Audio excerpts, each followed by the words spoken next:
ওস্তাদ কি করুন মিয়া? করে এসে গা এটা কুলবা মেটার লোকে চিন্তা করতেছি। চিন্তা হলে হইব।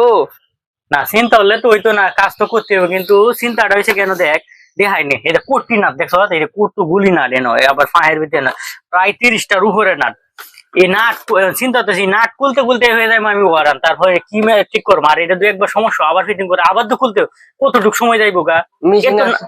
এটাই চিন্তা হতো, এই কোম্পানির এত নাট দেওয়ার কি দরকার আছে, কম নাট দেওয়া, কম সিস্টেম করে সুন্দর তো করতে পারতো, যে এনি দরকার মানে এনি আলাদা করে পারতো, এনি সার্কিটের দরকার ছিল, এনে আলাদা আলাদা মানে সমস্যা হলে আলাদা ঠিক করতাম পারতাম, এনে আলাদা হলে এনে মানে একবারে নাট ব্যক্তি দিচ্ছে, সমস্যা হলে একবারে খুলে একবারে লাগাও। এটাই টেনশন করতেছে কোম্পানি এই সিস্টেমটা করছে কেন। মিশিং আছে না? মিশিং আছে, মিশিং এ নাট খুললাম আমি, মিশিং এ নাট এটা ঢুকে না, এটা মিশিং এর মাথা বড় তো, এটাতে ঢুকে না, লাগে খুলতে হবে এটাতে, এই টেনশনই আছে। নাট খুলবা, নাট খুলতে বলতে সময় যাবো, আর এটা ঠিক এই টেনশনে আছি।